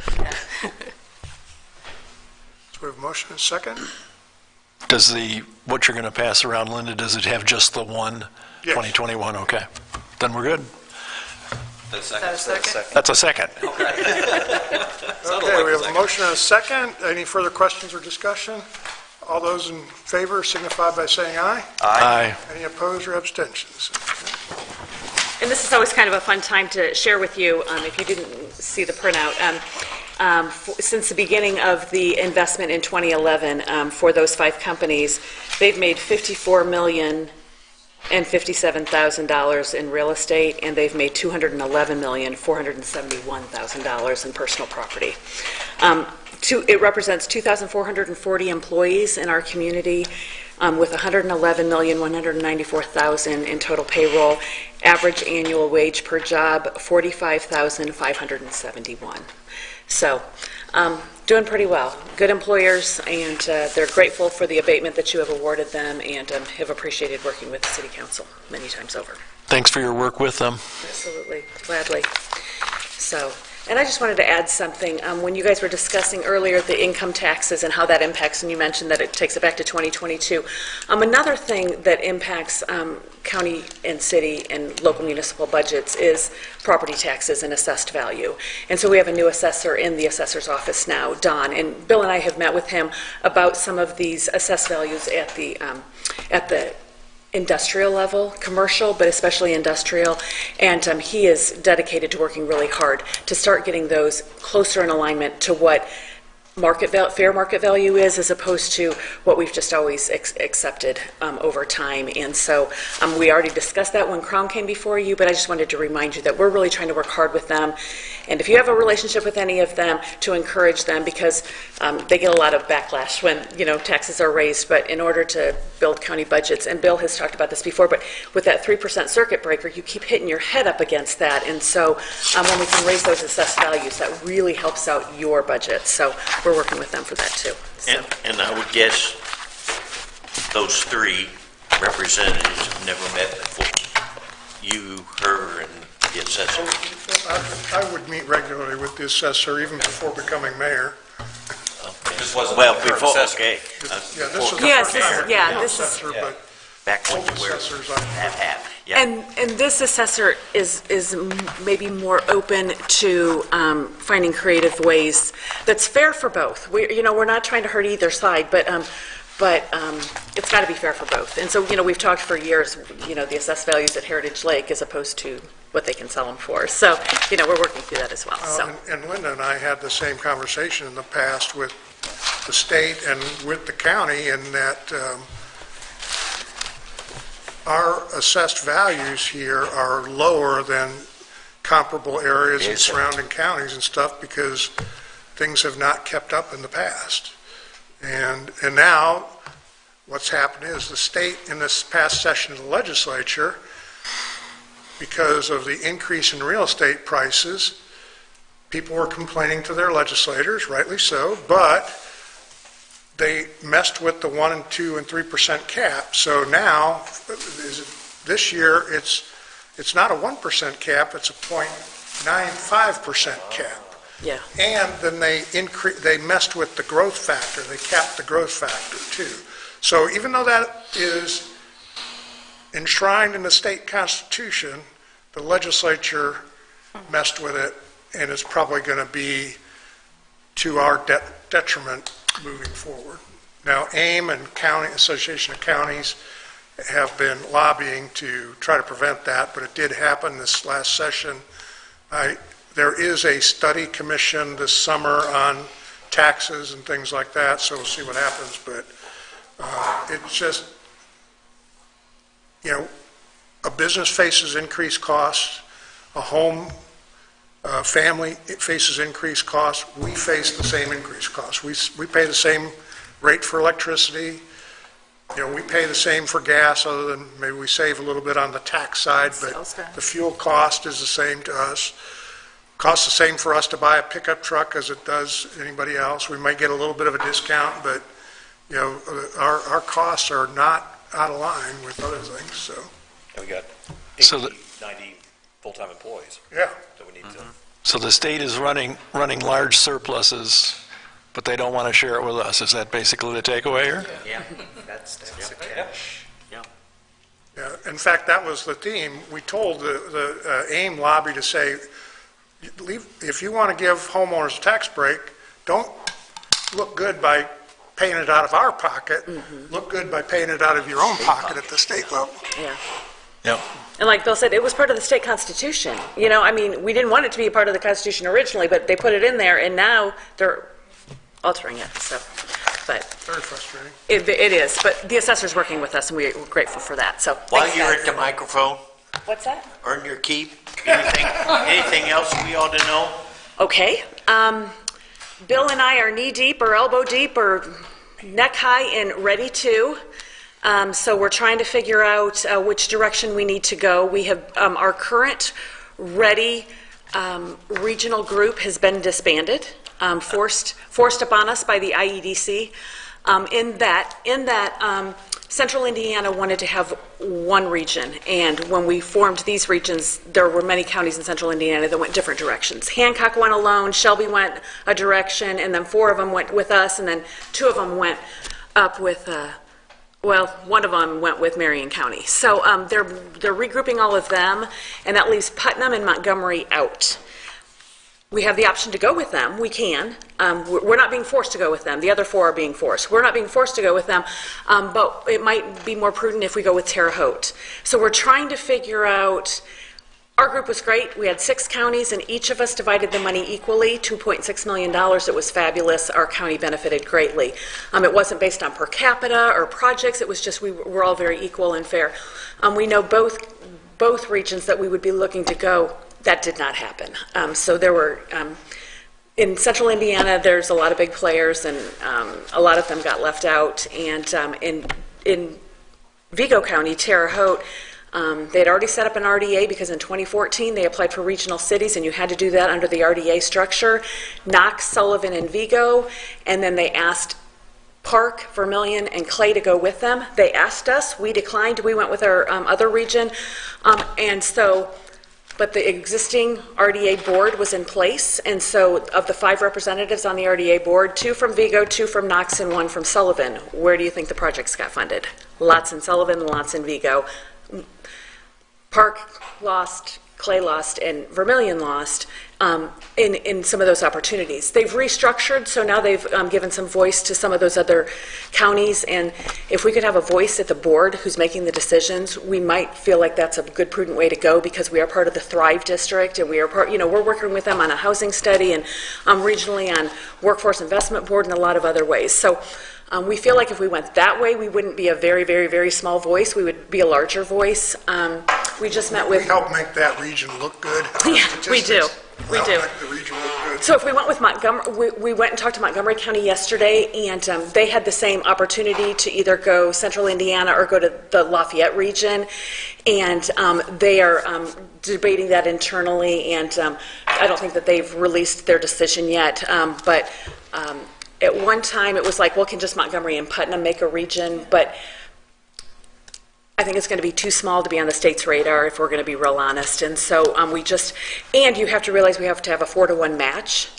And where would we come up with those match dollars just within, some of our things? And so that was our biggest concern. So again, Bill and I are knee deep in this, and we're discussing it and meeting with people and figuring it out. But I don't think we're going to be as beneficial next round as we were this round, but we made the most of it. But they do have in the bill that the legislators passed a rural component. So they had rural language. So we've asked the Indiana Economic Development Corporation to define that language, rural, and we're still waiting on an answer. So we don't know what rural means, because we could benefit if the thing about Central Indiana Regional Partnership is they only have municipalities as members. They don't have counties as members, which is very different than what we were operating under. And so, again, the states kicked it back. They wanted it a decision by October 1st, and now they're kicking it back down to, the end of the year, because that's what the state does. So we're trying to make the most informed decision we can, and again, benefit as greatly as we can from it. So, and one of the things that we're looking at is the housing. So housing is the greatest issue in a lot of counties, and including ours for some of our issues, including workforce. And so we're just really pushing that that we keep moving forward on housing and keep finding things. So we approved some ready funding for a $200,000 housing study. The same firm that we are considering did it in Boone County, and of course Boone County is totally different because they've got this thing that the IEDC is pushing their way as well. But they studied the rural part of Boone, and so they're very familiar with our neighborhood, and they're out of state, but they're familiar with our part of the state. And so we're looking to possibly go that direction and see where the needs are in the whole county, not just Greencastle, but the whole county, including Greencastle, and then the steps for implementation, not just, okay, well, this is the study of where you're lacking or where you have, but, okay, once we know that, how do we get to where we need to be? Is that, annexation from willing landowners so that we can supply them with city utilities, that type of thing. So, yeah, we're knee-deep in a couple of studies here doing all those things.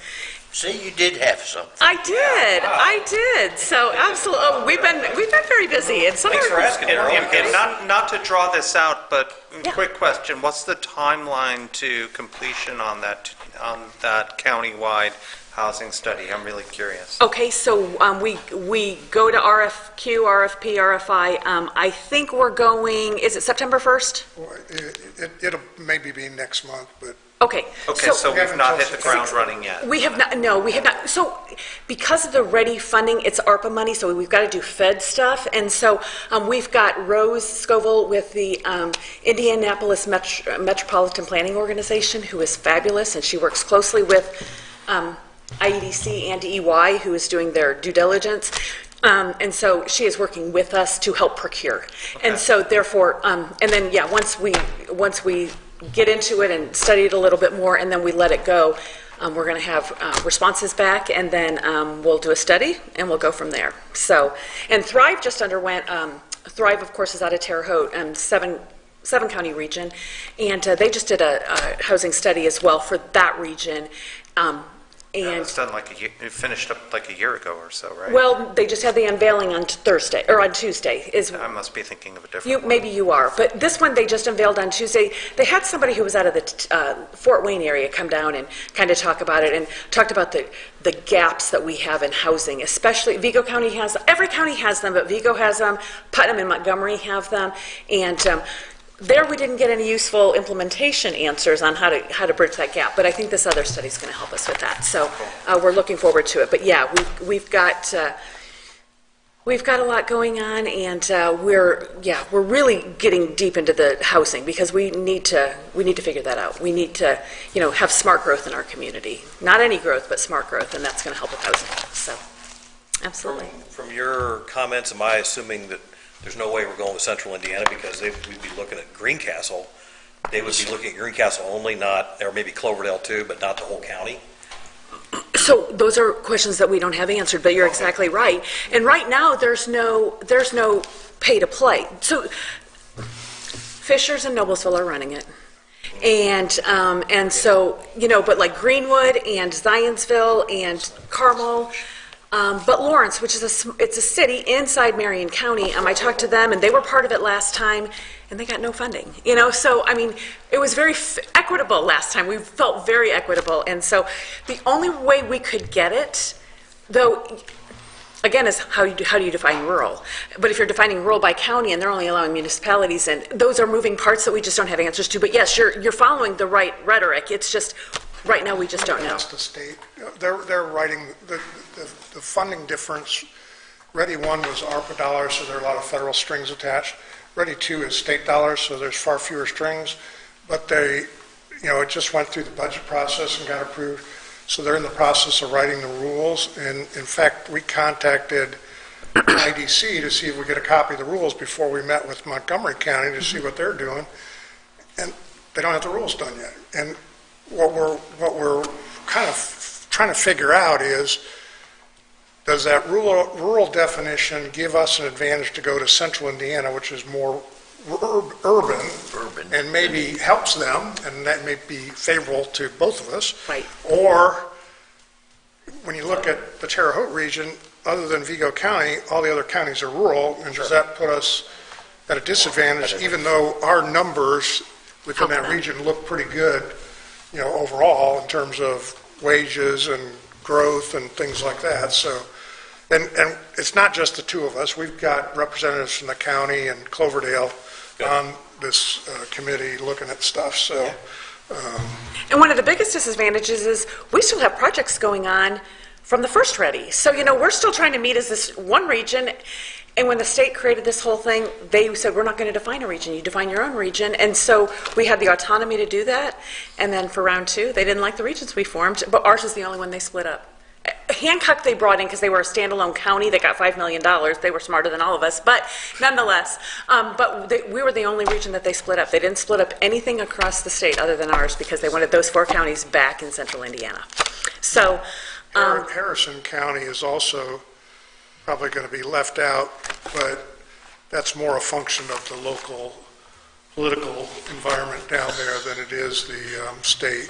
Yeah, I think that's more driven locally. I talked to some folks down there. The Community Foundation has a survey out online right now that if you haven't filled it out, please do, because I know one of the things that's going to surface there again is going to be housing, and they have some dollars to put behind all of this if the right proposal's there. Good. And the mayor's also working with DePaul because there's some Lilly funding out there that's going to possibly make available for housing. So there's a couple of, it's like, but we don't want to operate in silos. We want to be discussing it all amongst ourselves so that we're all on the same page so that we can benefit the whole county and Greencastle. We just spent time with 5 of our established businesses. You have 5 minutes on the hydrogen plant? I sure do. Absolutely. Although Eric's saying, hey, head off. That's not in our bailiwick, but... So actually, I just went before Cloverdale Town Council on Tuesday night for final approval for tax abatement for the hydrogen projects, and they hadn't done tax abatement in a long time, so they weren't quite as cognizant of what was going on as that you do, because you see it often.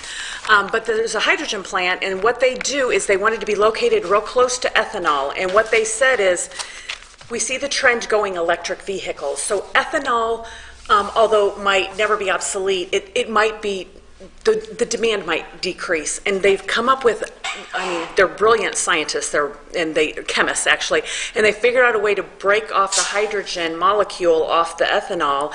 And so they want to take that and circulate that and so fuel electric cars with hydrogen. And so they are using Cloverdale as their original cornerstone plant. It's the very first one, and if they get this one up and built, and then they want to bring people in to see that right off of 70.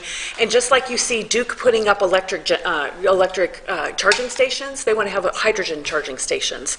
And so they've got big plans. I don't know where it's going to go, but they've done some major venture capitalist fundraising. It's a very unique idea. It's cutting edge. It's really cutting edge, and I hope it goes well. So Eric Heyman is one of their partners, and it's on Eric's property, and so right down there behind the truck stop.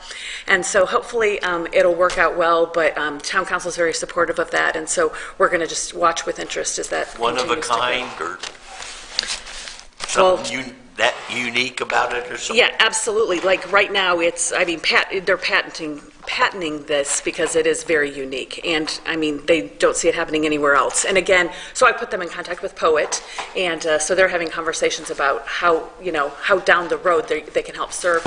They're also having conversations with Crown and Dixie Chopper because those right now are gas fueled. And they're also electric, and maybe they could be hydrogen as well. And so how that all works together. So we're trying to connect them with business communities, and they're talking with Ford, they're talking with other car companies on how that looks. So we'll On see. the alternative fuel topic, there is a new state dashboard listing all of the counties and the number of vehicles registered by fuel type. So that's a really neat tool that you can go see, and it breaks it down.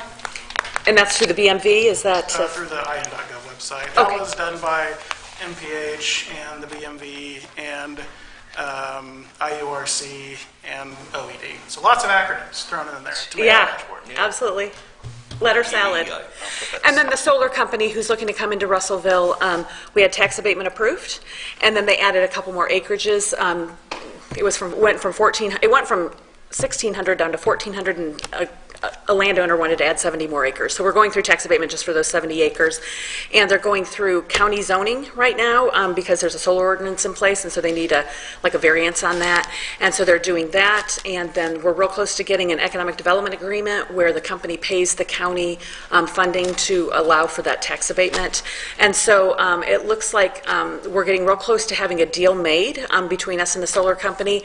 Panels aren't even available till 2028 or 2029, but they were getting panels from China, and Ohio opened up a plant, and they are cutting-edge technology, and so they're going to get their panels from Ohio. So, yeah, exactly. So we're all working together towards that.